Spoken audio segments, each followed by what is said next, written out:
and 2 in a day. What? But for In the you, future. the home listener, this is coming out a week after our Joel Byers episode, but in real time, it's happening about 5 minutes after our Joel Byers episode. And man, do we have some breaking news. Joel Byers is now a man on the lam. He is suspected in a jewelry heist that I guess he was doing while we were on the call with him. So amazing. What an alibi. Incredible. He's like, I couldn't have been committing that crime. I was talking to 2 idiots. It was on the internet. Perfect heist. But yeah, Joel, check out his podcast Hot Breath and his monthly show Funny Fridays at a performing arts center in the Atlanta area that I forget the If you name look him up on of, Facebook, but look up Joel Byers. JoelByersComedy.com. Big fan. Like I said, we've talked about him on the show a lot because we've both known him a couple times. We've both known him for a couple years. We've both known him a couple times. Yeah. But again, I mentioned last one, I don't think you've never met him in person either, right? Never. He might not even be real. No, he's AI. He might just be an AI little comedy. And now we shit on him. He's just a little AI comedy boy. You know, we can release that last episode with Joel to maybe cross over and get some listeners. That was a non-explicit episode. Neither of us cursed. No, I did. What? I heard you bleep yourself. I said the word shit, which is you like said a vulgar. God, it's you like said a goddamn. vulgar word for poop. Okay. I did say goddamn. I did say f-bomb. God damn it! Because it felt kept weird it together, saying and it. you were the bad boy of comedy in front of little boy, white picket fence Joe Byers. I said f-bomb in reference to the joke where I'm going to say the word fuck in Glenn Tickle Tries to Be a Person because Joel is such a clean cut, nice little boy that it felt weird saying it. Like the voice of Metatron. Yeah. Like the voice of God would just blow up his head. Yeah. But again, that's what I meant when we talked to him of I don't want to make the audience uncomfortable. And it's like if I didn't make any weird jokes that I would feel comfortable talking about your hog. I wasn't just talk about that big dick because yes, I understand the pleasure of the people who I'm with, and I try to be respectful. Pleasure. The Glenn Tickle story. Again, I liked his perspective on why he works clean. He's like, I don't know, I've always been clean. I mean, if you look at Joel, he looks like he works clean. But again, we didn't talk about it with Joel, but I've talked about it before of when I had kids and I started doing jokes about having kids, that stuff clicked with audiences so much better than anything I had done in the 4 years prior. Because I look like a dad. I look like I'm late to pick somebody up from soccer practice. Yes. So if I go up there, I'm like, I'm an edgy bad boy. They're like, no, you're not. You're an assistant volleyball coach, you idiot. Stop saying bad words and go bake something for the fundraiser. And when Joel was talking, he's like, yeah, I don't know. It's just kind of who I am and how people perceive him. It's like, yeah, and he did say he's leaned into the business of that, but it's nice Jerry for him. Seinfeld thing of the audience tells you what's funny about you is kind of true, but also don't date teenagers in your 30s. So the man can have experience. It's the Onion headline of the worst person you know talent. Makes a good point or whatever. Yes. It's like, God, I hate it when I agree with him. Yeah. I want to be clear. I'm talking about Seinfeld, not Joel. I love it when I well, but I mean, Joel, I'm a much bigger fan of Joel Byers than Jerry Seinfeld. I want to be clear. I do appreciate how forthcoming. I mean, this is just the Joel Byers episode sequel, the epilogue. I do appreciate how forthright he was of saying, I am a business. Yeah. And I operate as a business. And luckily for me, the business that I'm in is not too far off from who I am genuinely. If you are serious about comedy as a career, that is how you have to think about it. And there are people who aren't serious about it as a career who do it because they think it is fun. That's fine. I'm not saying you have to think about it this way, but if your goal is comedy needs to be my job, I want to make money at comedy, it's the kind of boring practical stuff you have to think about of how do I make more money? So Joel mentioned it briefly on the episode, but before you got on and he and I were just talking in here before the app, We're talking.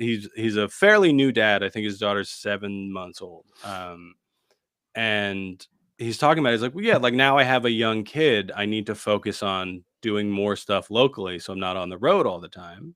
Which, when my kids were born, same. Or like I would do road gigs, but keep them short. Like I'm not going to be gone for a month. Like the Edinburgh Fringe is going on right now. I'm not going to Scotland for a month. I have children.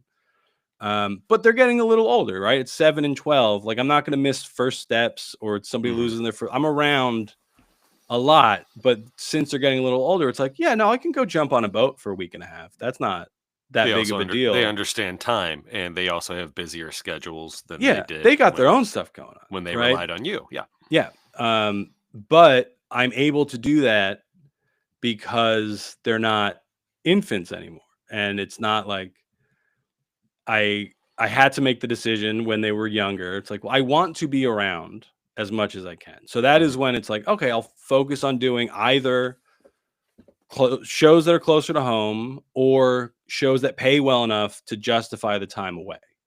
And that is still kind of how I look at it. I did want to ask Joel the thing I brought up last week that I said I think makes me look unlikable, of like, if I'm booking a show now, it is no longer, can you pay me enough to make it worth me going? It is like, can you pay me enough to, in theory, when a better gig gets offered, I don't cancel on you? Which has happened. We talked about the 2 shows I was negotiating with. I threw a price out where it's like, this is a little higher than I would normally ask for a show in the Commonwealth of Pennsylvania. To know that if they came back and said no, then you would go, okay. Yeah. Or if they're like, look, we can do it for $200. It's like, hey, I'll put you on the calendar, but just know, yes, you're going to get bumped. You're going to get bumped, baby. And I don't want to do that. I hate canceling shows, like pathological. Like I had to do it recently, and it's like, like I had to tell the bar that I do trivia at that I'm not going to be there for 2 weeks. And it's like, hey, guys. And they're like, okay. I'm like really like, oh, they're going to be so mad. But they're like, no, all right. We'll see you in a couple weeks. Smug genie. And you're like, are you sure? Yeah. Are you sure? Are you guys going to survive? Are you guys holding it in for me? Without like, me? As soon as I leave, you're really, the waterworks are going to. Part of it is genuinely. Genuinely. That's the name genuinely. of the The thing that I say a lot. The thing we both say a lot, the sir. Players love me. And shoot, you know how to players love glam. Players gonna play. But I really like, I didn't think that I would enjoy this trivia gig as much as I have. But it is also like, it's a bar gig 5 minutes from my house. All right. Has this ever been done as Trivia? a structure or a format for a show? Doing it as a trivia show where part of the trivia is you, but you are also engaging the audience in trivia. Well, kind of. So when that sounds fascinating in theory to me. I mentioned it last night. My favorite part of doing comedy is giving additional clues that are not helpful. The alpaca. So one of the categories last night was you had to complete the sentence, the only U.S. state that, and then the question was like, this is the only U.S. state that is an archipelago. And there was one where it's like, the answer was Pennsylvania. And it's like, okay, this is the only state that that doesn't border. The real question was, this is the only state of the original 13 colonies that doesn't border the Atlantic Ocean. And then the additional clue was, it is the only state that I'm performing in on Friday night. One of the questions was Minnesota, and it's like, this is the only state that my friend is moving from there to Chicago in a couple of months. One was Maine, so it's like, this is the only state that my friend John spends his summers in. And it's like, that's not going to help anybody. Yeah. But it's fun for me to be like, all right, how can I give you more true information, but not tip off what the actual answer is? Because I've had players complain, because I also like to genuinely give more information so everyone knows what a smart little guy I am. And a couple of the players have been like, stop doing that. because then it makes the Man, questions easier. I'm not telling you what your next hour needs to be, but if it was Glenn Tickle Gets Trivial, I and do that was the format, like it a lot. holy moly, you could pull that off. Again, another show I would like to direct if you let And me. I thought about, so I knew I had these next 2 weeks. The reason we're doing 2 episodes today is I'm going on another cruise, so I'm going to be gone for. I'll Not be for back. fun. You are working. Yeah, it's so weird because like when I was talking to the bar, I'm going on a cruise. it's like, oh, hey, I'm sorry, I gotta go do this thing, and they're like, what are you doing? It's like, I gotta go to Bermuda. I'm sorry. Oh, I know. It is tough to complain when the thing you're complaining about is being flown to Bermuda and then sailing for a week and then flying home from the Bahamas. People are paying and being paid copious amounts of money to do this. so. Yeah. And it's like, yeah, I see how this is maybe coming No, across. I mean it's all fair because it's the same thing of like my good friend, childhood friend Danny Johns, who is in the Navy. DJ, yeah, DJ, who has been stationed twice now with his family in Hawaii, and he's just like, yeah, when you live here and you're working here, he's just like, it's just the place where you live. Yeah. But he's like, it sucks more because it's expensive to get here. So I don't see any of my friends or family unless I come home to them. Well, that's when people find out that I do the cruises. They're like, oh, that sounds incredible. It's like, I wouldn't. Cruising is not for me. Yeah, that's not the vacation I would. That's not the Alaska one. I might. That's the only one that it's like I would actually. I think I would like doing that. But it's like, oh yeah, they're like, oh, you can, get off. We're gonna be in, whatever port for the day, so like you can get off and spend the day at the beach. It's like I would actually rather spend the day in my cabin binge watching, playing Mega Man 5. Like that's. I put all the Mega Man games on my little retro handheld. And I've been kicking Dr. Wily's ass all over the world the last couple of months because I usually only play it on airplanes or on the ship. Is it documented, or is there any connection here that maybe I'm just wildly speculating that Sonic had a bit of a Mega Man ripoff? That some of the mechanics in Sonic are similar to Mega Man? Other than the fact that they're both side scrollers, truly cannot imagine what game mechanic Sonic took from Mega Man. Sonic doesn't shoot anything. He doesn't absorb powers from Robotnik and the different. Well, they're both doctors. I'll give you that. They build robots. They're both blue. Lots of things are blue. Look, you can tell me there is not a thread to be pulled here. I've never heard. I'm just trying to get into some pop culture. I've never heard anyone accuse Sonic of being a Mega Man ripoff, and if they said it, I would look at them the way I'm looking at you now, of like, oh my gosh, I'm so sorry. Not Mega Man to Sonic, Metroid to Sonic. That's what I meant. I went from Mega Man to Metroid in my head. I mean, Metroid. Samus can roll into a ball. Yeah. When you get that upgrade, the speed and the getting the coin, like getting the different items. No, I don't think so. I mean, they roll. That's it. But Metroid is a much slower game. It is based around primarily unlocking different areas of a map. Similar to Castlevania, which led to the phrase Metroidvania to describe that type of game. Okay, that makes sense. Yeah, there's definitely a stronger. Like, Batman Arkham Asylum has more in common with Metroid than Sonic the Hedgehog does.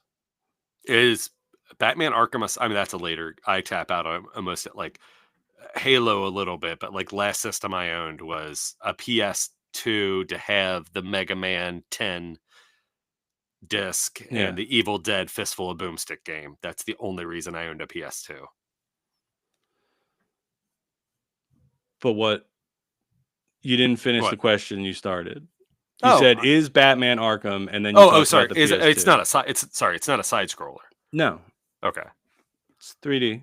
Okay. Third person, but you are on the island where Arkham Asylum is. You do not leave that island. You have to unlock different areas by progressing in the story. You get different items that allow you to access different parts of the map. Good segue Similar to Metroid. that I Like wanted there's to bring doors up. that you can't open in Metroid, or a thing you can't destroy until you get this upgrade. So, but it's all a pretty contained map. To bring up Batman to get me out of this, none of these things have connected. Did you know that Batman is the first Robin? What are you talking That Bruce Wayne is the first Robin. What are you talking about? I made sure that this was a thing. There was a TikTok video that came across, maybe because I liked something Batman or whatever, and it was one of those like Yeah, you've been things sending that me a lot of Batman TikToks lately. yeah, like things you don't know about Batman, blah blah blah. Did you know Bruce Wayne was the original Robin, and that DC has kind of tried to move past that? And here is the 4 issues that it happens. So the first one is like issue 12 or something, where whenever Robin first gets introduced, the costume that he has isn't based off of necessarily the Flying Graysons. It was a costume that he wore for a local private eye named Mr. Hale or something. And then Mr. Hale named Bruce Wayne as Robin. In different issues from then, I think up to maybe like the early 80s, there's an occasional drop of information that Bruce Wayne did don the Robin costume earlier when he was younger before. On DC Batman. Comics blog, it says, according to Detective Comics 226, the first Robin was actually Bruce Wayne. Yeah. All right. I mean, I didn't know that. And I'm just saying for the different times that we've talked about Robin and Batman and stuff. This is why I hate comic books. They're for dorks. We're dorks. No, the thing of like cool canon, dorks. I was like, okay, so 226 issues into this story, we decided that before but what year? The introduction of the character. What year was Detective Comics 226? Yeah. So if it's in like the first 5 years of Batman, I would be like, yeah, sure. Like, isn't Alfred? It would have been not part of the original Batman. Lots of stuff isn't in issue 1, dog. No, but I'm saying like even in like what's the introduction of Alfred and who he 226 is from 1955. Alfred does come later, and then he dies, and then he gets brought back, and then that's when they're like, oh, he was like ex-British intelligence. All that stuff MI6. came later. Okay. But the thing I don't like about canon in comic books is like, you can have your own canon. You can pick and choose your canon. I think the writer should do that. I think yes. So if you want to tell a story where like, oh yeah, before Dick Grayson came along, Batman had this suit, great. But that was in 1955. So now if I'm listing all the Robins and someone's like, oh, you didn't count, whatever. That's 8 years into Batman? Did you see the cover? Batman was 39. So this was 39? Oh, wow. 16 years into Batman. When was Superman 35? We've mentioned it before. Pick up. There's a couple of books, and there's a great documentary about. I know more about Batman than Superman. Yeah, yeah. There's a lot of good Superman docs, but the Bill Finger doc. I'm looking it up now. 38. Fantastic. April 18th. So only 1 year before Batman. Wild. Yeah. I would have never guessed that.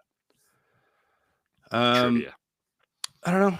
I forget. There's a new. They're starting over with Batman #1, and they're making a big deal. They're like, we've only done this 4 times. It's like, you've done it so many times because there's so many Batman books. But the main book that's just called Batman, they're starting over with Batman #1. Have you seen the cover? No. Are you able to pop it up? Do you have that technology, or do I need to bring it up? I can link it to you because Riverside is bad now. Remember how much we liked it at first? Oh, it still is fantastic for me because I don't pay for it. And I've not read anything about it. I just saw the cover and it's Dick. Batman, it's Dick. What? Look up Batman #1, 2025. Okay. 2025. And it's just Batman. Yeah. Oh, Nightwing? Yeah. By Am I wrong? A. Jorge Jimenez and Matt Fraction. Yeah. I've not looked anything up about this. It's the bat symbol, but it's Dick swinging as Nightwing with big blue cape over the yellow moon. No, that's Batman. Yeah. But my point is that Batman is Dick, not Bruce. Oh, within year one, they're having that Dick Grayson is the OG Batman. No, they're not. They're Sorry, renumbering the book. explain it to me. That I know They're you're saying not. they're starting over. It's not like this isn't a Batman Year One thing. They're just renumbering the books now. This is still a continuation. I'm calling it that is Dick Grayson. And they might have announced it, genuinely. I've not read a It single might word be. about this. Yeah, so we're I now just saw that speculating it's something that there probably is information out there to figure. I saw that, like, Matt Fraction might have done an interview about Yeah. why he wanted Dick Grayson to be Batman, but I'm looking at that art and it's like, oh, that's. So what I'm asking is it a world that Dick Grayson is the OG Batman, or was there a No. Bruce Wayne Batman and he once was Robin and Yes. Nightwing and now he's I like those books. I like where That's what I'm saying. Dick is, I mean, one of my favorite. I'm saying Dick Grayson is taking over as Batman. That, I mean, again, talking about like the different times you've done something, where Azrael, his mechanic, is Batman in the big metal suit in the 90s. That's one of my favorite runs of a run that I didn't necessarily love after Broken Bat, is when Dick is convinced by Tim Drake. He's just like, dude, you need to do something. Like, I can't, like, this dude is in this big metal suit. He be killing people. He's crazy. He's hopped up because he's a drug addict. Like, this is Marshall. Like, this is bad. And so he convinces, to my knowledge, that's the first time that Dick might have put on the costume before in some other issue. But yeah, that's he my was knowledge. Batman for a while after Batman disappeared when he killed Darkseid. Well, and when I love the run of Dick Grayson Batman with Tim Drake Batman. And I think it's semi-recent where it's Damian Wayne as Robin with Dick Grayson, I think, is Batman. Yeah, that's the run that I'm talking about. Okay, what run is that? So Bruce kills Darkseid, and everyone thinks he died doing it, but he got sent back in time or whatever, so he's missing. And then to keep up the illusion that Batman's still around, Dick takes over. And then Damian, who was already Robin, continues to be Robin, but I think that title was just called Batman and Robin. Was it after New 52? Yes, there's a red cover with both of them standing, where Damian's like I think doing this. It is the thing that I've wanted out of Batman for decades. Of what? Like, I would love for this story to progress. You keep introducing new Robins, and then they move on. Look, I've pitched you my moving on story. Yeah, A Night of 1,000 Robins, Night of the Living Robin. Yeah, I would. Yeah, I mean that's. But I guess that has done. They have done that with like Batman Beyond and old, old Bruce. That's what I want. Dark Knight, and just based on costume design. Yeah, right. Like it looks an awful lot like the Nightwing outfit. Yes. I'm looking at the DC Comics blog, and they do not use the words Bruce or Dick in the description. It's going to be Tim Drake's first time as Batman, I bet you. They did that with, was it Kingdom Come? Where Superman is Old Man Superman and Alex Ross, is that the artist? Yeah. I think it was Kingdom Come. Tim Drake Batman. I mean, I don't know why Tim Drake. I mean, thank God Dick Grayson, they evolved that costume. I think Batman the Animated Series I'm looking the first time they did the black and blue costume, which I was like, thank God.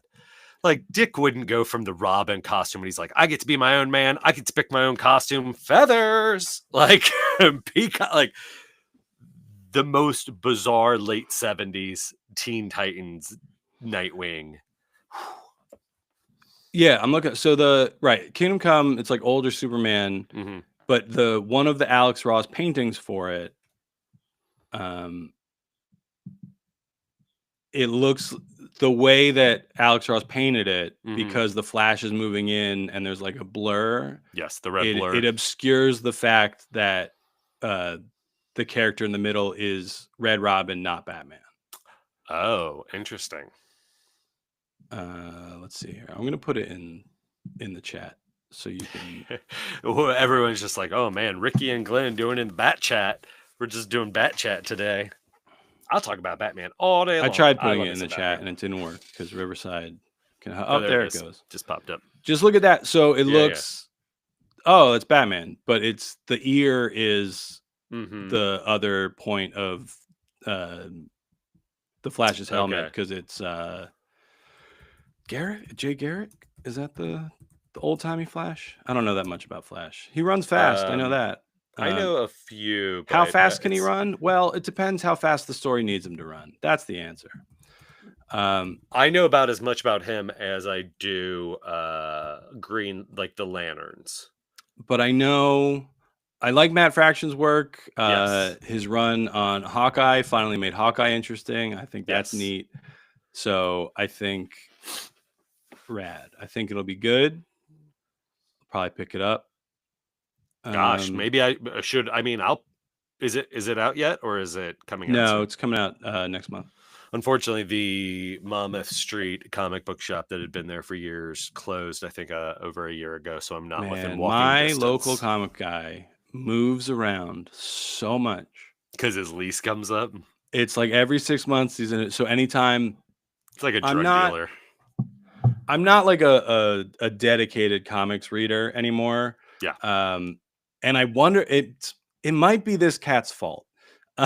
Because truly, look, I used to smoke a lot of weed, but when I couldn't like get a good address on my weed guy, well, in I stopped smoking weed. college, yeah, in college when you started, that like I had, as I've always read comics. Like as a kid, there was it might be the same dude. Honestly, I just don't remember. But like our mall usually had a comic book shop, but it would move to different spots in the mall. With surprising frequency, and then.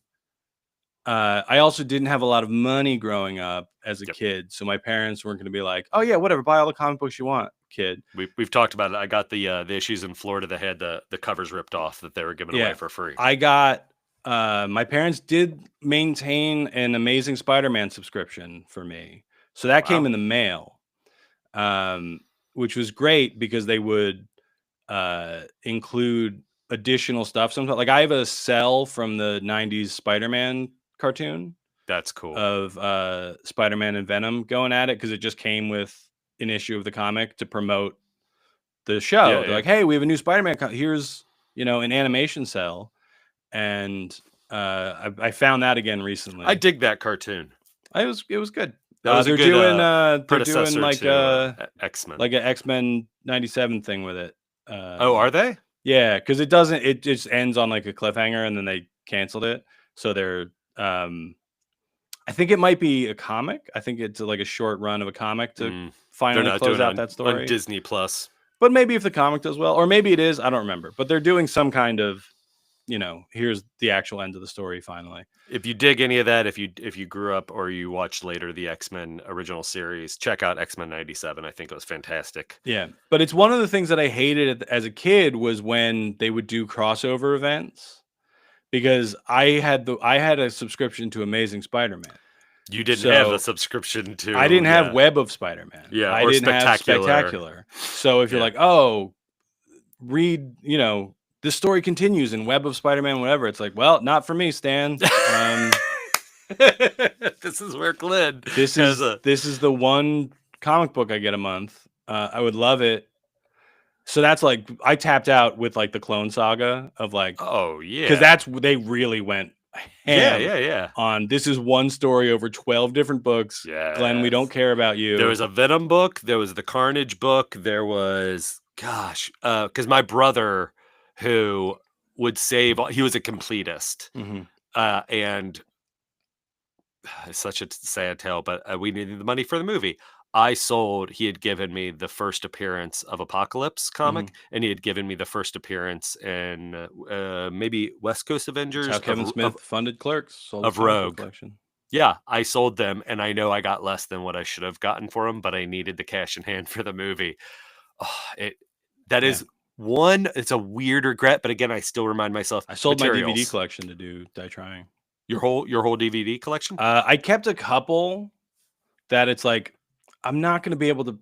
I don't think a DVD of A Better Place is going to be available in 5 years. I think I need to You're hang right. on to I this sold one. that too. Gosh.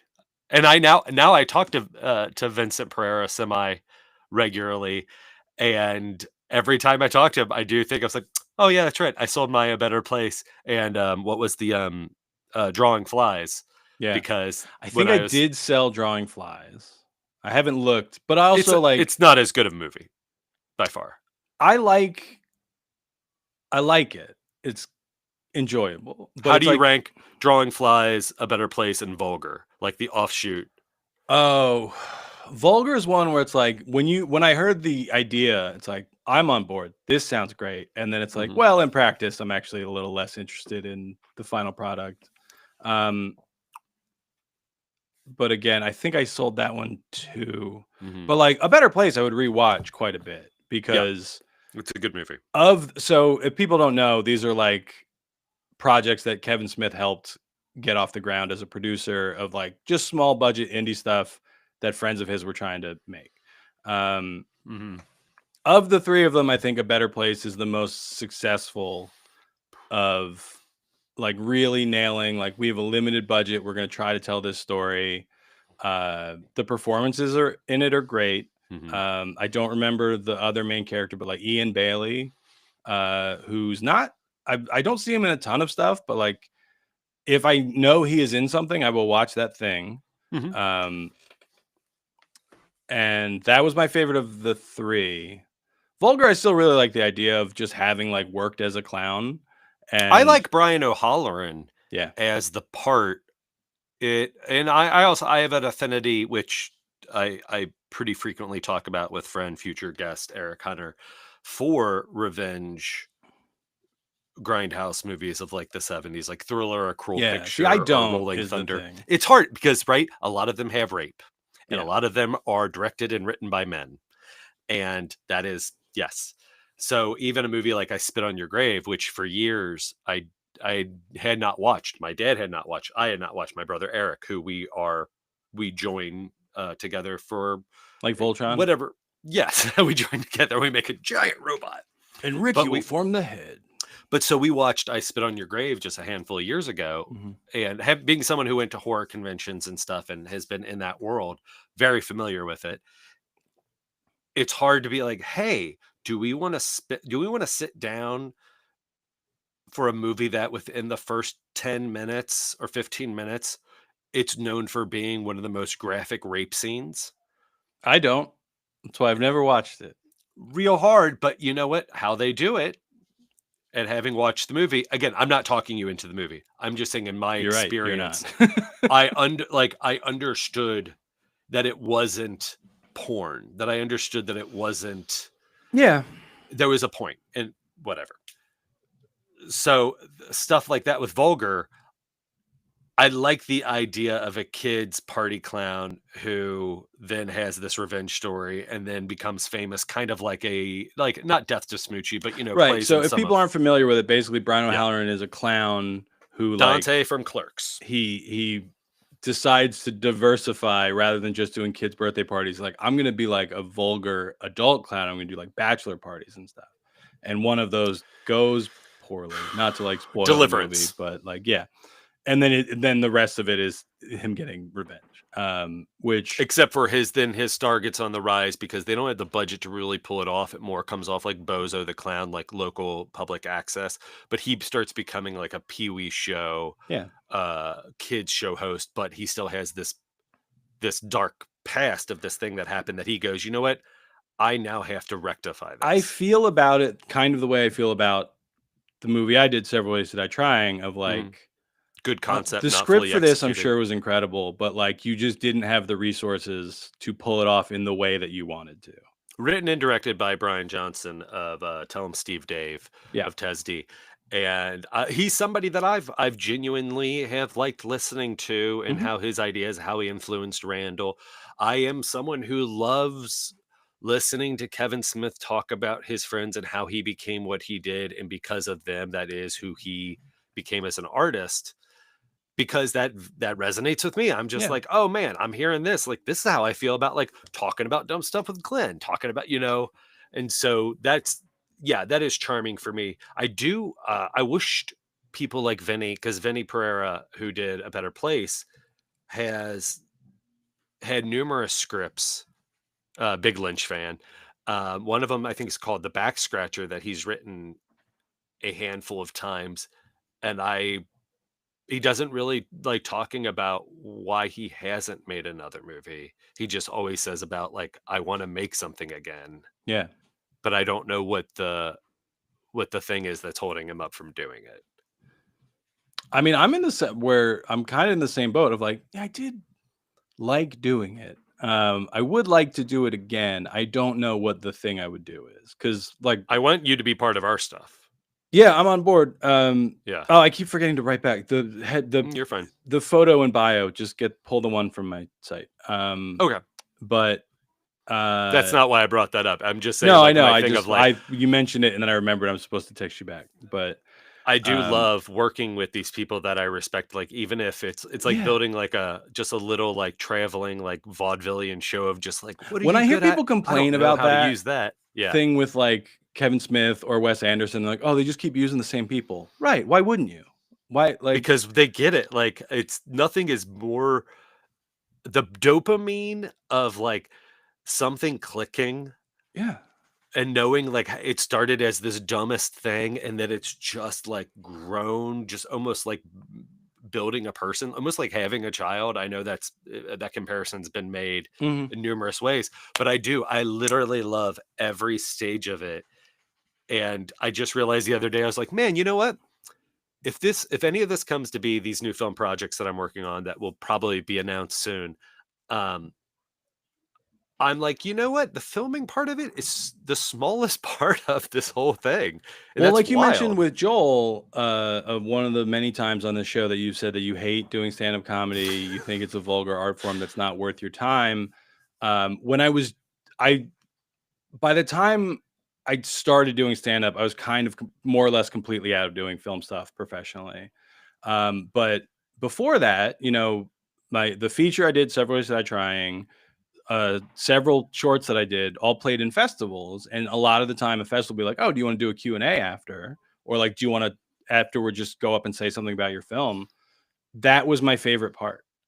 The part where I stood up in front of everybody and got to talk about the thing that I wanted to talk about. And I remember talking with my friend Dan Van Winkle, star of Several Ways to Die Trying, of like, we got to figure out a way to do just this part more. Like, because I Kevin don't Smith. think, but like people didn't love my movie as much as they love clips. Like I can't tour Several Ways to Die Yeah. Trying. I could maybe do a screening at a theater and get a couple people to come out. But weirdly, I think I've mentioned it on the show. In the Mhm. past 6 months, two separate people from different parts of the country have reached out to be like, are you the same guy who did this movie? One guy, he bought a copy from Really? my producer, Steph Bello, shout out, number one producer in the game. She was tending bar after college. And when the movie came out, she just like kept copies behind the bar and would try to So sell it smart. to people, which is like, I would never do that. I also tended bar Sure. after college. I wasn't hawking my movie. But she did. And then a guy had it. He's like, I bought this from a bartender in New York probably 20 years ago. And I was like, well, it would have been closer to 15 because that's when the movie came out. And he's like, I don't think I even ever watched it then. I just had it and I put it on and I just want to let you know I really liked it. And I was like, thank you. And That then how another great. guy, he's like, I found this movie at a thrift store and then I looked you up and Oh, are you the that's the same? dream. That's the dream. I Yeah. love that. And he's like, are you the same? That was the other guy I mentioned, was like, he's another Hmm. filmmaker in Jersey. I wish I could remember your name off the top of my head, but and he's the one where it's like, oh, I asked him, I was like, is your work anywhere? I'll watch it. He sent me the link. I've not watched it. I will. If it's good, we'll have you on. And Wait, no, you can't. Yeah, well, scheduling that's why I conflict. said if it's good. Yeah. And he's like, I found this at a thrift store. Like, it was neat seeing parts of Jersey and like seeing somebody pull it off, because all the press that we got about it was about how we made it for literally almost no money. Nick Hyance doesn't hate my filmmaking partner. He doesn't want that to be our story. And I'm like, I get what you are saying. Yeah. But when you are at the level we're at, that has to be the first and foremost Similar thing. to how I don't want to be billed as a clean comedian. It's like, yeah, I Yes. don't want that to be the first thing people think. Like when you watch this movie, be like, wow, this. But at the time, it was the only way we were getting press about it. If we're like, Also, you have to set the bar low if we because led it's not with, going to look like we the thing shot you this go for to a under movie $1,000. Yes.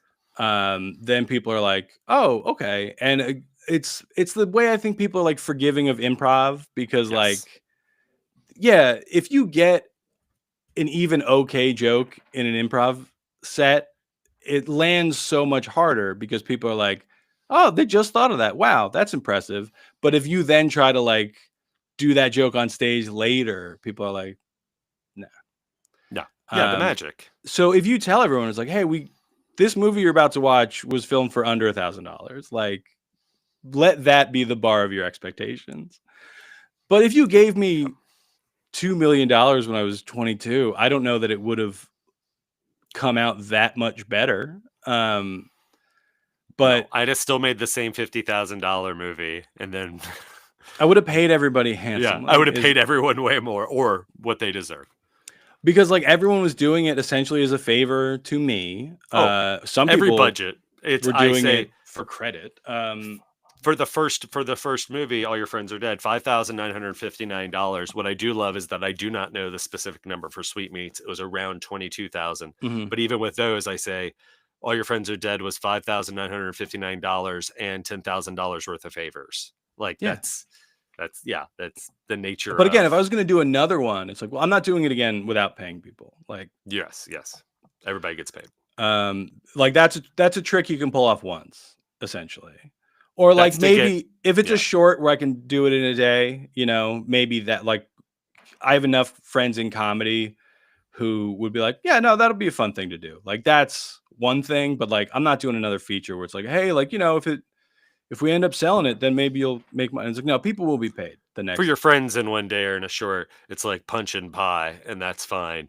When it's a feature and it's just like, these are going to be long hours. And like, I want you to also, again, I'm going to pay you because I want you to know your lines. This is a job.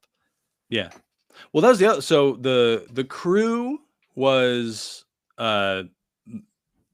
friends, or like it was a friend of mine from high school who went to a different college, Brian Deek, and he reached out because he knew he was going to school. He's a couple years younger. He reached out to me at some point because he knew I was in school for film. We hung out a bit in high school, and he's like, "Oh, hey, like if you want to work on something, I'm doing these projects, similar to how you reached out. You're like, oh, like you know, I like your stuff." But I didn't put out, I don't think, any work that he would have seen. He just knew I was a guy from his high school who's a couple years ahead of him in the major that he's going for. And then he was like sending me some of his stuff, or we would talk about it. It's like, oh, I like working with Brian Deek. Yeah. So then when I was putting the crew together, it's like, this kid really wants to do this. I like being around him. Yes, you have the job. You are the DP for this film now. And it's like, he didn't have a ton of work where it's like, this is based purely on the merit of your, it's like, no, this is based on, I know I'm going to have to be around you for a couple weeks. Like, well, there's been a few people that, not anybody to like salaciously read into it, that for different reasons, we've not worked with some of the same people, but is it me? No, there are a couple people that it's just like, we have no issue with you. You were fine to work with.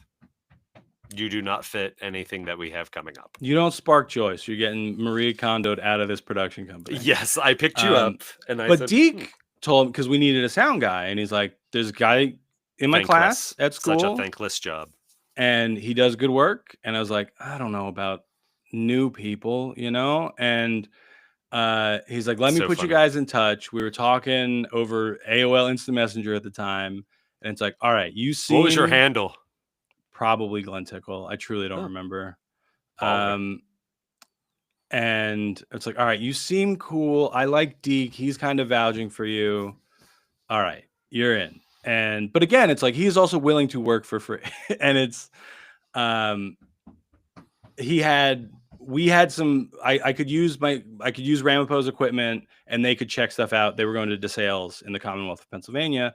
It's like, we can get equipment from school. You can get equipment from school. There you go. Anybody, if you have a local cable access, if you have somebody that is They wanted currently to, taking classes, yeah. that's the best way to get equipment. So they're doing it as like a resume thing, essentially. Where like they're still in school. I think they both argued they got credit out of doing it.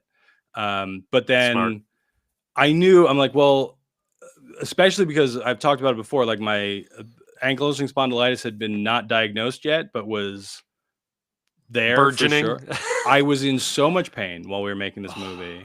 And you're standing and it's so like, much. Yeah, and we shot in the woods. It's like every morning started with a hike, and it's like, Jesus Christ.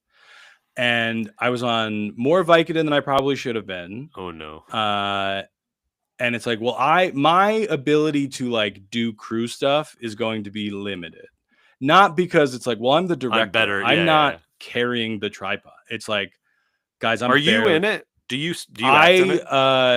I'm the voice on an answering machine. Can you send it to me, or you don't have a digital? I have so many DVD copies, but I will send you. I can rip it. No, I'll get it from you next time. I do really want to see it. I mean, I've told you before, I don't want to ever watch or read anybody's things. Yeah. You are somebody again. Well, it's a friend of mine. Oh, it is. I think I'll have to check. I think my friend put it up on his Plex server. And he's like, oh, I found this. And he asked, he's like, would you be embarrassed if I watch this? Would you be embarrassed? And I told him, no. And I think I've said it before. It's like, I'm so incredibly proud of the script that I wrote for this. I'm proud of the work that everyone else did on it. But I just see the stuff that I could have done better. Like, good. I cast and then you implement it the next time. I cast my friend Dan is the main character, where it's like Dan had done some acting stuff, a lot of it with me in shorts. He was also going to Rampo for film, and it's like, oh, I'm not casting this based off of your incredible acting ability, kid. It is, when I write this character, I am picturing you, and I've seen you act enough that I think you can pull this off. But I'm not going to give you too much more than you can handle. I need you to walk around the woods and look sad, a thing that I've seen you do 1,000 times. And then he's just not doing it the same way. And you're just like, what are you doing? Be normal sad. I've told them this one where I'm like, I'm genuinely impressed with how well you are doing the acting of this, where it's like, I wouldn't have asked you to do it if I didn't think that you could, but like, you're really, and we got this woman I went to high school with, where I went to, I think my wife was maybe playing in the pit band of like the summer youth theater.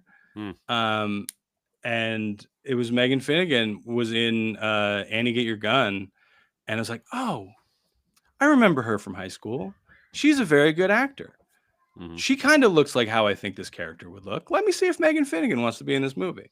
And so I sent her the script. I was like, hey, I don't know if you remember, because same thing, like I'm a couple years older than her. It's like, oh, like we went to high school together. We overlapped a bit with some theater stuff. I swear I'm not being creepy. Yeah. It's like, I wrote this script. We're shooting it next summer. Would you be interested in playing Molly? And she's like, yep, I would love to. And it's like, heck yeah. And it's, again, where it's like, I didn't know her super well. Like, we had a lot of friends in common.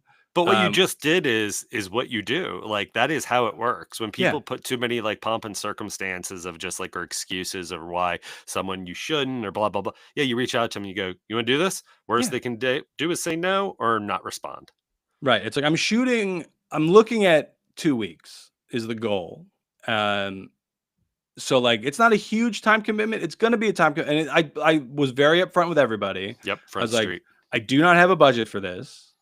I will put it in the contract that if it makes money, you will get paid. It probably will not.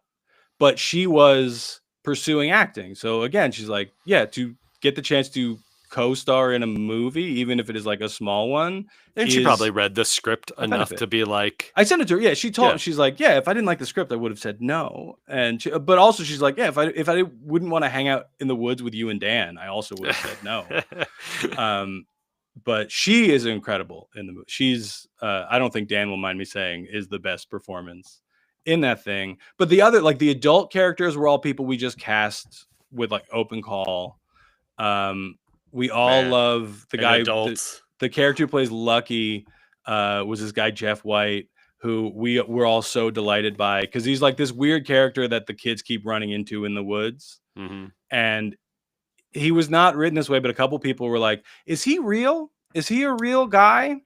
Okay. Because I think the first couple times they run into him, it's only one kid or the other. They're like, "Is he some kind of weird forest ghost?" And I was like, "No, he's just a weird guy." And because I wrote it based on, I We went for have a to hike. make this. We have to make this public now. The amount that we are now doing the BTS and then talking about this, like, Yeah. and to not have it available for anybody to watch, It I might. I think know you is could stream it on Amazon for a while, and I don't know if okay. it's still there. Okay. But I wrote it because I went for a hike one day. It was a thing that I like to do, Mm-hmm. but the hiking trail near my house that I would go on was just a loop. So like if you keep walking, you end up where you started. And then I went for a hike at a trail near college and did not for a second consider that this might not be a loop. Is this I your didn't. waiting for Godot? Kind of. Yeah. I was like, oh, I'm gonna go because like we would go. It's the Rampo Reservation near my college, and we would regularly you hike for a bit, you turn around, and it's like, oh, I think I'm gonna do the whole thing. I'm gonna do the whole loop. Not a loop. I accidentally walked to New York State, and by the time I realized the situation I was in, it's like, okay, I did not pack supplies for like a long hike. I'm not in like imminent danger, but this is not a great situation to be in.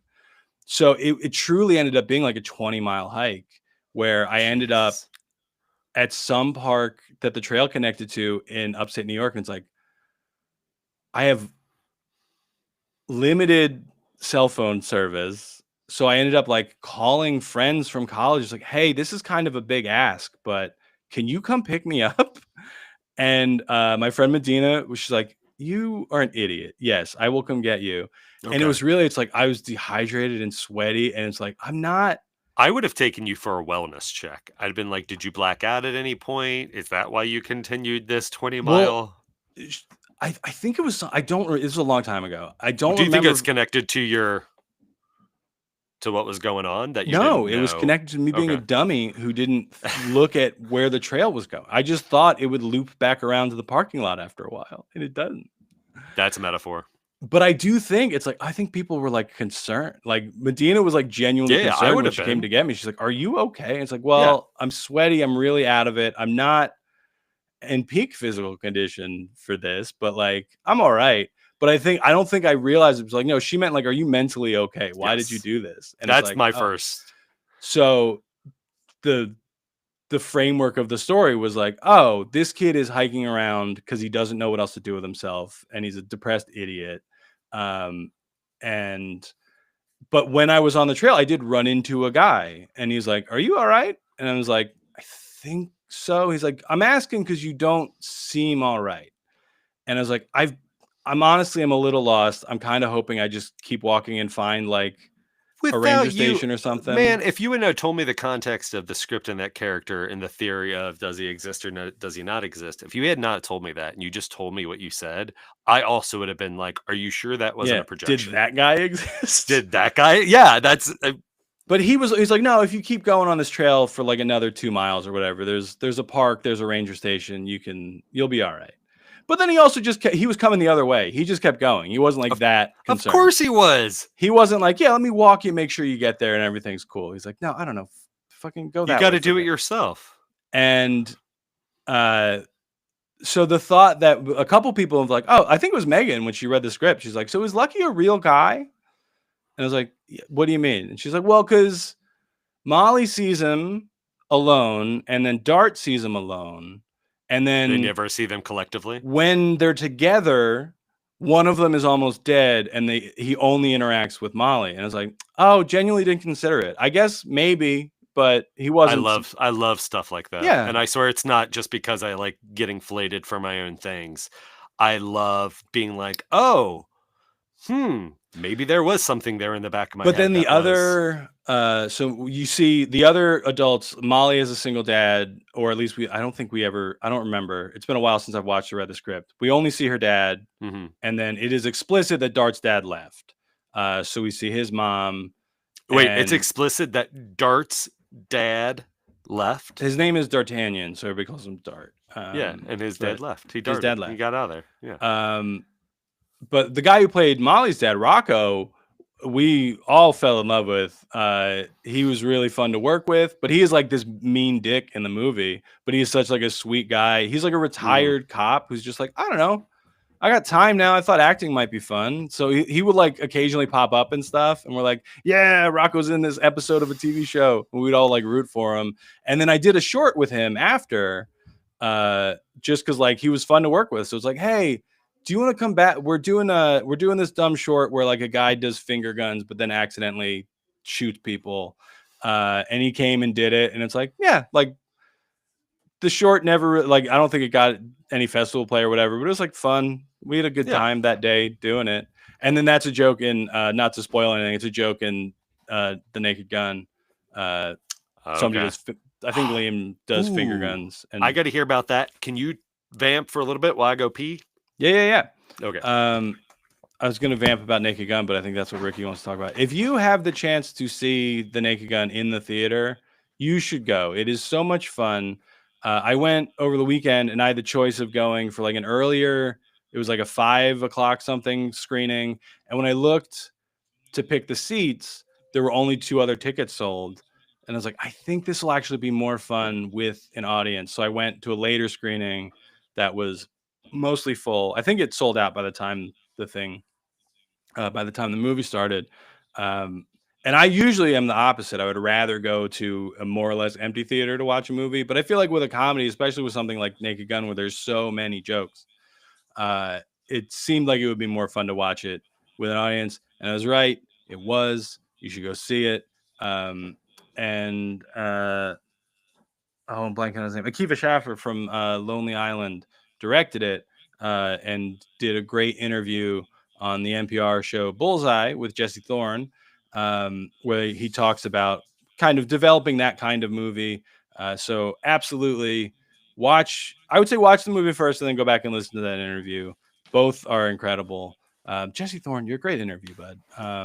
Love the work that you're doing. Welcome back. I was encouraging people to go see Naked Gun and to listen to an interview with director Akiva Schaffer that was on Bullseye. I've been recommending it to everybody. Listen to the Lonely Island Seth Meyers podcast. So good. I still haven't listened to it. Again, it's in the queue. I added it to my podcast app, but so I have it set where like the shows that are like day and date listens for me just automatically populate to the top of the playlist. And I've not gone on any long road trips that have been long enough to clear through that queue. But Naked Gun's incredible. It's really, really funny. Everyone in it does such a great job. Pam Anderson, I don't think, because it's a comedy, I don't think is going to get a supporting actress nom, but maybe a Golden Globe nom. That would be great for a comedy, variety, or whatever musical. Yeah, she's so good in it. So is Liam Neeson, but he's I don't know. It isn't his first foray into. Yeah, I don't know if it was just like I was not expecting Pam Anderson to be genuinely captivating in the movie in the way that she is. She's great. Everyone is. Liam Neeson's also great, but I think she is kind of like the standout of like, oh, I was really not expecting. So David Zucker said that he gave his full well wishes to Akiva and Seth MacFarlane, who's the executive producer on it. My only worry is going to be a little too Seth MacFarlane, A Million Ways to Die in the West, which I did not care for. But I have really, really enjoyed Lonely Island stuff, and like listening back to that podcast of hearing this stuff. I'm like, oh yeah, this is a time period where I was watching every episode of SNL and hearing them talk about it and how they create things.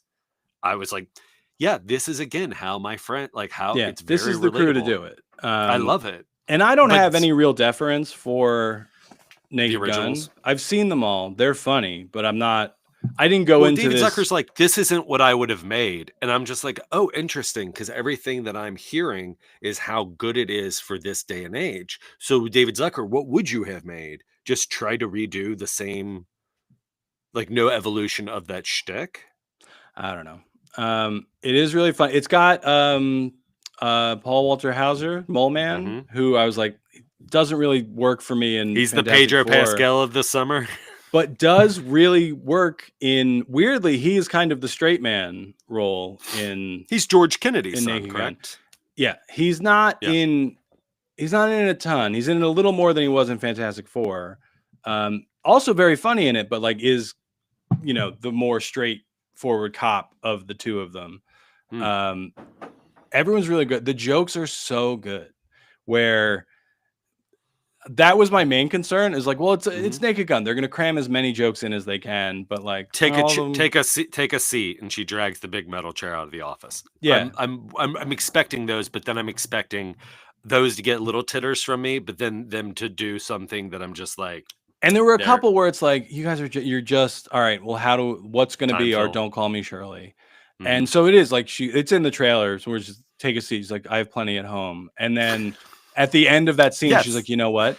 I will take that seat. And then she just drags the big chair out of the office. The vernacular, like for a style of movie like that, sometimes that is just the iambic pentameter or like the soliloquies that are within a Shakespeare. It's just like, yes, this is like a film noir. This is the tone of the dialogue. Like that is how we are going to get information across from point A to point B. How long is it? Is it too long? No, it's like 88 minutes, I think. It's like perfect. Around 90. It doesn't overstay its welcome. The credits, like the other ones, are very fun to sit through. They do like the classic Police Squad freeze frame thing. They have kind of fun with that. Not to spoil it, but like the story is based around like they have to like stop a device where like it's introduced early on. It's like, is this gonna be dumb?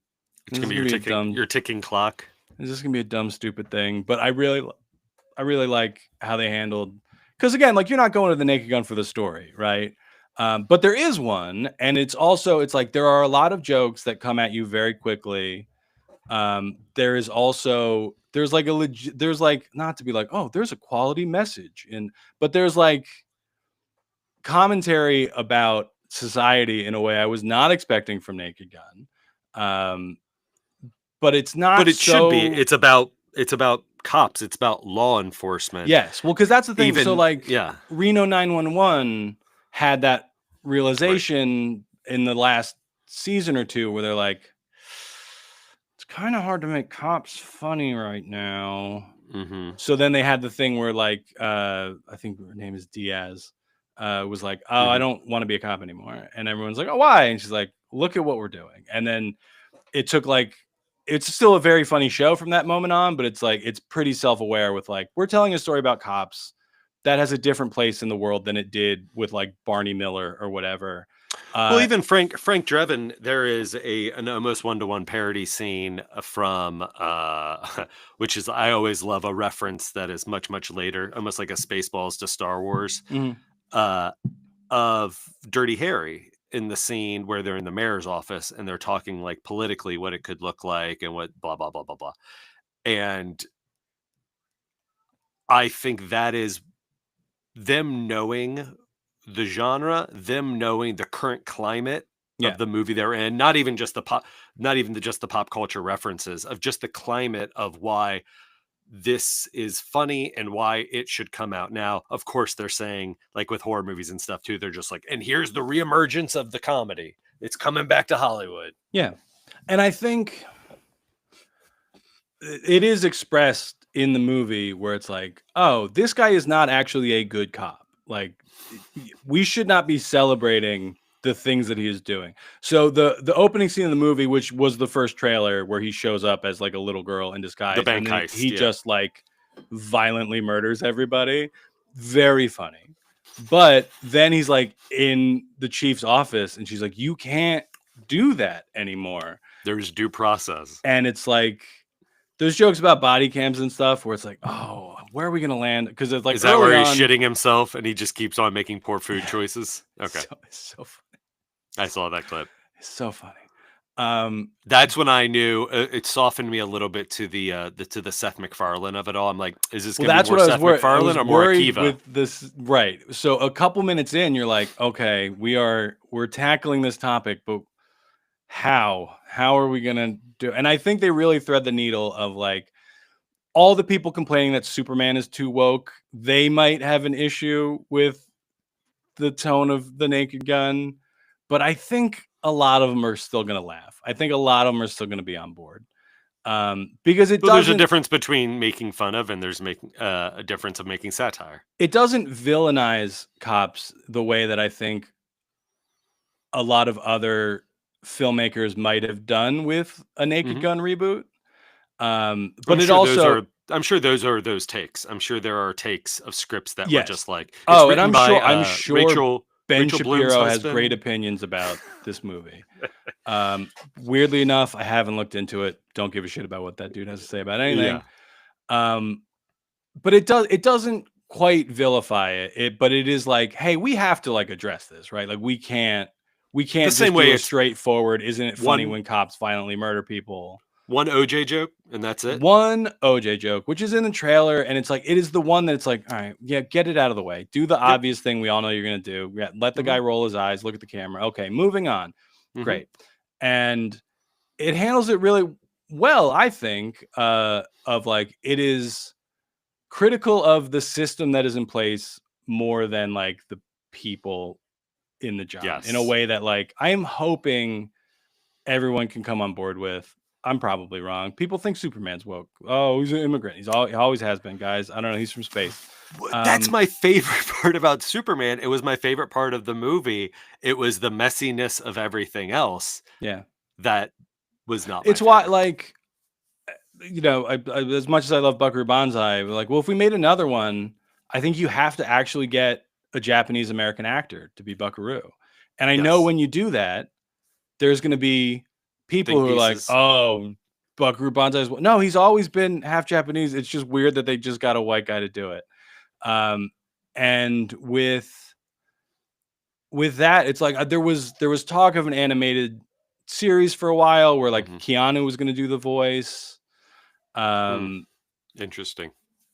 When Kevin Smith was attached to do a series, I don't think it ever got to the casting point. Yeah, but it's like, no, like it is baked into this character that he is a Japanese father and American. It's the first sentence you learn about this guy in the opening crawl of the movie. Is that the poster? Is that on the post? That one poster you sent me, where isn't it the opening crawl where it's just it's a poster of text?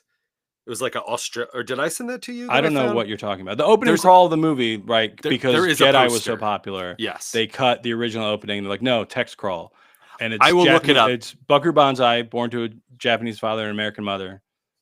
Destined to live his life as he began it, going two directions at once. So it's like the first thing you learn about this dude is that he's half Japanese. Australia or somewhere. I will look it up and then I will follow up on this. I thought I sent it to you, but it's a foreign release movie poster where it is the whole poster is that text. Okay. And then it has the logo at the bottom. It's like Buckaroo Banzai coming. Yeah. Blah, blah, blah, whatever date. Where it's like, yeah, you're not. If you're like Glenn, you're in charge. You're rebooting your favorite movie of all time. I don't know who I would cast because I don't know of that many Japanese American actors. Steve Yeun. Don't think he's Japanese. No. Believe he's Korean. Okay. Is great. Was very nice the time I got to interview him. He lived 2 floors below me in my first apartment in Chicago. Yeah. Is great. Zach Oyama from Dropout. I think could probably do it. He's very funny. But the thing is, like, when I talked to Richter about it, it's like, well, it's not. The thing I love about it is the jokes are very funny, but it is not a comedy.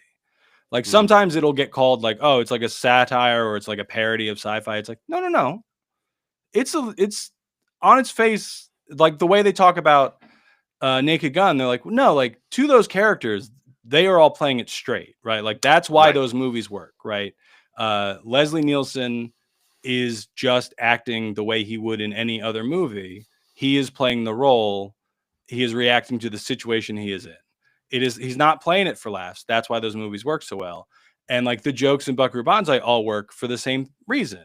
It's a lived-in world. It is not one of my favorite jokes in it. So Emilio Lizardo, John Lithgow, calls Buckaroo Banzai because he's kidnapped Penny Pretty. And he's like trying to ransom her for the MacGuffin of the movie, the oscillation overthruster.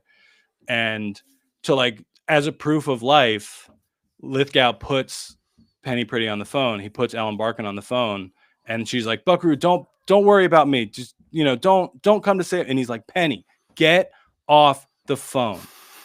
And it's so funny to me because he's like, whether you're okay or not is so immaterial to this situation. He's like, I'm talking to the bad guy right now. But it's like, he misreads the situation. Like, he didn't. So I did talk to the one question that I didn't ask when I met Rick was, I don't think they would have thought about it in 1984 in the terms, but I'm like, do you think Bucker Banzai is autistic? Because I sure do. So I sent it in an email. I followed up to like thank him for meeting up with us and everything. You have to say yes. This is the only way this is going to work in my new hour. Yeah, I was like, it would be great. It would be so good if you could say yes. I'm like, I don't think you would have been thinking about it this way in 1984, but, sure. And again, I wasn't thinking about it when I first watched it.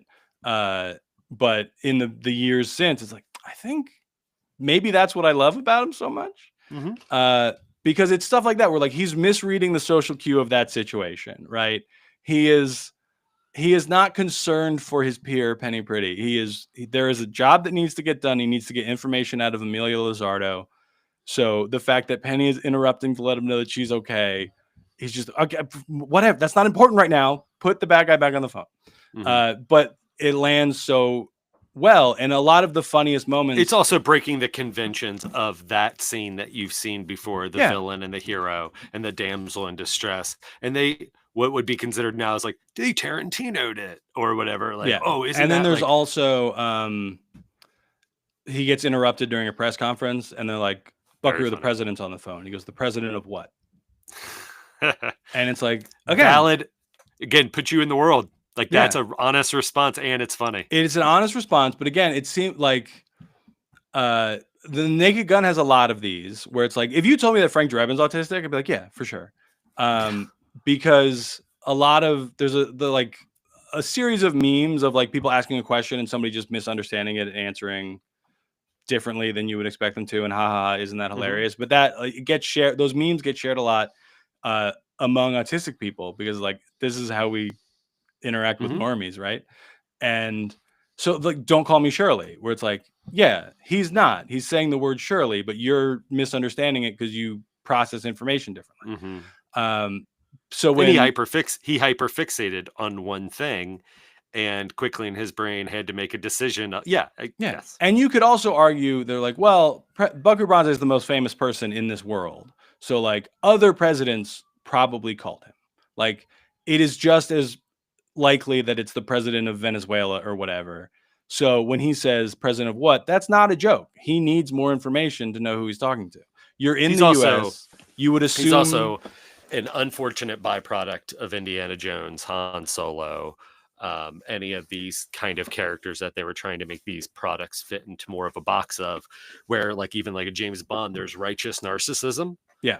And so they will be not good people, but then they will do something that is amazing. And oh my gosh, this is why we put up with your bullshit. And I'm rewatching House right now, and it's episode after episode of the exact same thing of like righteous narcissism. Yeah. And I started rewatching it because I saw on Threads a couple weeks ago, somebody said, they're like, oh, I was rewatching House. And I think really it's a show about how this guy needs to like learn to open up and like become a better person.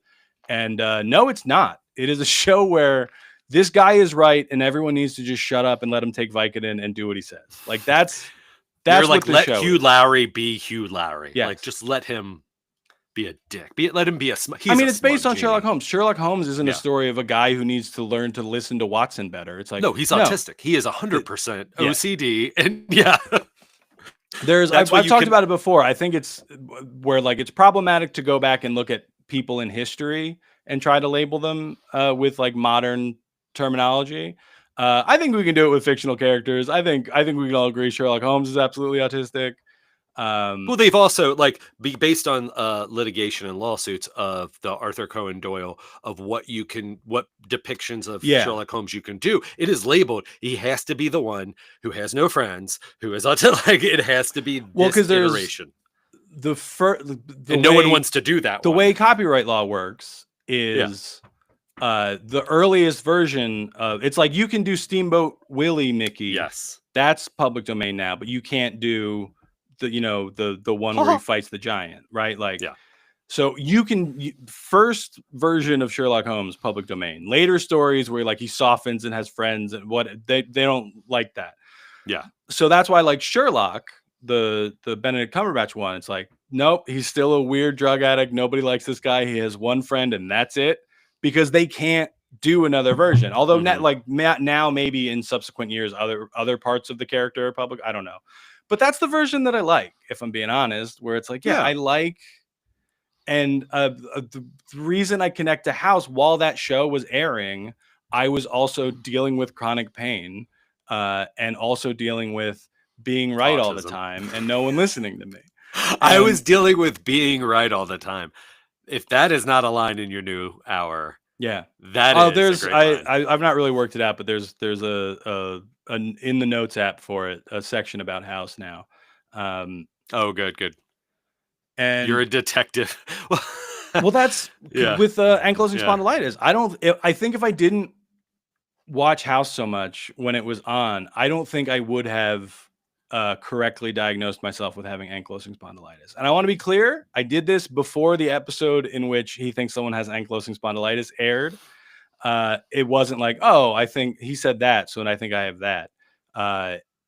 It was just like the way they solve the cases. He writes all the symptoms on a whiteboard and they have to find something that explains all of those symptoms. So I listed every symptom that I have, because I would go to my doctor. I was like, my back hurts. And then he would be like, I don't see anything wrong. Here's some Vicodin, leave me alone. And it's like, okay, well, if just saying my back hurts doesn't work, what else is wrong with me? Let's list everything. It's like, okay, well, my back hurts. Sometimes I get pain down the back of my leg. So I had to look that up. It's called sciatica. Old people get it all the time.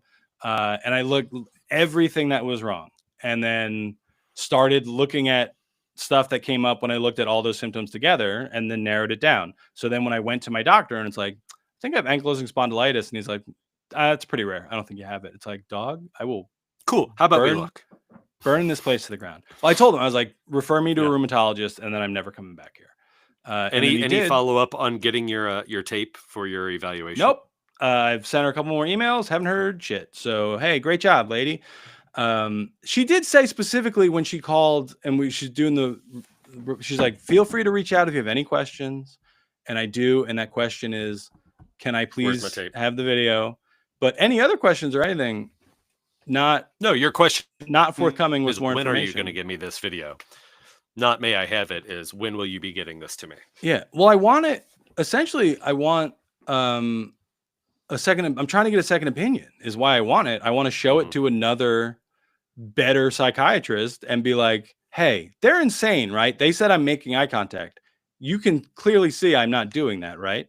Or like they said that I'm not stimming, but you can't see my hand under the table. Here's what I'm doing with my hand under the table. But without that video, it's like, I found another place that does assessments, but it's $3,500. They don't take insurance. The one that I got was covered by insurance, and like the next cheapest one I found was like $950 because they don't take. So there's a question: are they encouraged to not? Because then maybe the insurance will then be on the hook for different or newer medication in association with. No, because autism. Great news. There's actually not a lot of support available to autistic adults in the U.S. It's not like with ADHD, right? I got a ADHD diagnosis again officially on the books so that I could get an Adderall prescription because I thought it would help the ADHD. So people are probably just trying to get Adderall, right? Like there's probably not 0% of people who go to get assessed for ADHD who in fact just could want get drugs. A script, and easily get it. There's not you don't get Adderall for autism.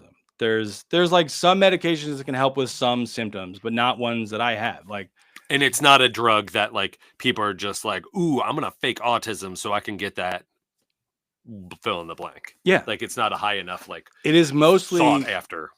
The thing most people are seeking is like accommodations at work or in school. I don't need accommodations in work or in school. I did find out if I can get an official diagnosis, I do get 10% off on Amtrak, which I would love. Yeah, you're doing bits. Yeah, well, it's like, God, that's so on the nose. But it's any disability, and I could probably get it just from ankylosing spondylitis already. But it's unclear what documentation you need, because there's not like, it's not a stamp on your license, right? That says like, if you have like a handicap parking placard, like, and if it becomes that, RFK, I'm sure, is pushing for that to be everybody be starred. Everybody has a certain shape on your license. Well, some people have argued when I complained about it, they're like, oh, maybe they're trying to do you a favor and keep you off the RFK list. And it's like, oh, I don't care. Like, you're on a list. If you're on a list, you're on a list. I'm already disabled, right? Like, I already have ankylosing spondylitis. I already have ADHD. But I'm not. Why not just add another? Just throw another one on there, you know? Yeah. But your eyesight, you have bad eyesight. Yeah. I'm not going to lie, essentially, who I am to avoid this list, you know? I would rather be authentically autistic than pretend like I'm not, to maybe not end up in some maniac's camp. But also, like, I don't know, a lot of people that I know and love are already on that list. So I'd rather be with them. I don't know. It comes down to, I still think it is just, I think this woman agrees with me, but when she ran it by her colleague and he's like, no, he's married, so can't be autistic. She's like, you're a man, so you're right. I think that's what happened. That's okay. And if that is the first, so if that is a qualifier and everything else is null and void after that, then that is the first question. And it is, if you answered yes to this question, you please turn in your test. Yeah. If that is going to, like, that is bananas. I did, like I said, it was like a 45-ish minute intake call where I mentioned that I was married. We came and did the in-person thing. Before that, I filled out a 350-person questionnaire. So either evaluator, you were bad at your job, that didn't understand that you knew I was married. Yes. From 5 minutes into talking to me. So if that's going to preclude me, why'd you make me do all this other stuff? Right. Infuriating. Healthcare is cool. Oh, it's great. It's great living in America. Everything's good and cool and works great. So I don't know. We got into sadness. I know. I want to end on something. I will. Okay, I'll tell upbeat. A joke. I've already Naked Gun, very upbeat. I loved it. I want to see that and Fantastic Four. I feel like those are two movies I would highly enjoy. We're having some hard times with Anna now with the transition of getting back into school and just the end of the summer. We've had a lot of regression. I swear this will end on something that I am recognizing that I thought was very funny and hopefully is humorous. Is because transitions, we've put together some stories, some assistant stories. I'm blanking on what the term is, for her to look at or for us to read during any of those triggering moments. It's as little as coming home from camp and then going inside where mommy is and the boys are. So trying to do as much assistance for her as possible. And so we did that the other day, and I was driving and I said, okay, so like, let's do our best. If we start getting worked up, we take some deep breaths, different things that we can do. Ask me or ask mom if you are getting overwhelmed and you need assistance with something, whatever, we're there. I was like, give me a pinky, like pinky promise. And she gave me what did not feel like her pinky, which was, I was like, that's not your pinky. What's that? She's like, it's my thumb. And I was like, thumb means nothing, arbitrary. And so she gave me her pinky and she's like, yeah, pinky is a promise. A thumb. She went, a pinky is a promise. I'm looking at this in the rearview mirror. A pinky is a promise. A thumb is a maybe. And this means I'm not going to do it at all. Love it. Kids got bits. Funnier than dad. I do have one other positive thing that I want to end on. Please. I had to take this off so I could double check the brand. 32 degrees cool. This is not an ad. They did not send me this. I purchased this with my own money. It is a hoodie that I got in the mail the other day. It is very thin. It is not like a sweatshirt. It is like thinner than a t. It's so soft and stretchy. I had a windbreaker. No, windbreakers are terrible. That's like wrapping yourself in a plastic bag. That sucks. This is like I'm saying for the thinness, the comfortability is way more. But like when Yeah. you need that in between jacket, like a fall coat. It's great. I love having a hoodie on at all times, but sometimes it's just too hot. This is so thin that like I've been wearing it this whole time and I'm not all sweaty and yucky. I had one. So there's a company called Beta Brand that I used to have a lot of clothes from, but then they stopped making men's clothing, I think, as a personal attack. Because they had a thing where you could pitch them an idea, and if it got enough votes, they would like make it. So I pitched them a product called Poopy Pants, which was a pair of brown pants, obviously, but like the lining material, like the suit jacket will have like a bright lining sometimes. You know what I mean? Mm-hmm. Yeah. That was like poop emoji patterned, and then so that, Yeah. like you could cuff the pants and there would be little poops on it, or like the material in the pockets was like this poop emoji print. And there was not a set. It's not like, oh, it needs to get this many votes and we'll make it. It was just like, if it gets enough votes, we will like look into it. And they didn't make We'll it. look And into it. not only did they not make it, then they stopped making men's clothing altogether. You which broke is like, them. I love it because it was all like it was like dress pants that were made of sweatpant material. So like you would look like you were dressed like an adult, but you just got to wear sweatpants all the time. Or this like very similar to this material, it was like a very thin hoodie that had like buttons instead of a zipper, because like I don't like a rough zipper. Do you feel guilty that you ruined a company? No. I didn't know where this was going. No, I just really like of what you did. I just really like this hoodie with your terrible invention of poop suit. It was Poopy Pants, and Yeah. they should have made it, and they're wrong. And if a they poopy did, jacket. They would still be making men's clothes today. Yeah, I mean the Poop goal suit. obviously full suit, but you got to start small. And then you could say poop suit riot, Yeah. throwback. But I love this hoodie a lot. So 32 degrees cool. If you guys want to sponsor the show and send me more hoodies, I would really appreciate it. Again, not an ad. I would love it to be. It was like $15. It was like insanely inexpensive. It is. I got a blue one and a gray one. I will also probably get another one of each just in case they decide to stop making them, and then I won't have them anymore. Are you kidding? Oh, yuck. I went years between my other favorite hoodie and this one. Like I have other ones that I like, but there was nothing comparable to the Beta Brand Hoodigan. It was called, because it was a hoodie and a cardigan. It was the shark skin pattern. It was like a dark gray. It was thin. Mr. Rogers if he were soft. A 25-year-old in a hacky sack. Yeah, it was great. Beta Brand, you're wrong to stop making them. And I love this hoodie so much. That's the positive thing I will end on. But I'm glad. I love Anna's joke. Wasn't a joke. Yeah. Oh no, I take her at her word. Yeah. If I could punch it up though, I would say like a pinky is a promise, thumb is a threat, and this one's I'm not doing anything. Oh. Well, I mean, bad boy comedy punching it up right there. That's just for the visuals. But all right. This again, tune in next. We'll be back next week. If you're listening to the recorded version, we will not be missing a week. If you watch live, Mike Flincham, we will not be back next Wednesday. So, yeah, I will be. I think I will still be in Bermuda that day. I don't remember. Oh no! What if you get lost? Who knows? I've already been in and out of the Bermuda Triangle, which is great because it's not a real thing. I mean, it exists, but nothing bad. Nothing weird happened. I mean, weird stuff happens everywhere is the thing. All right. Sure. That is it. I'm going to try doing the stinger. The audio, I was trying to upload the theme songs for the last 2 episodes, and it doesn't work because Riverside is bad now. But here we go. It's the Daddio Show.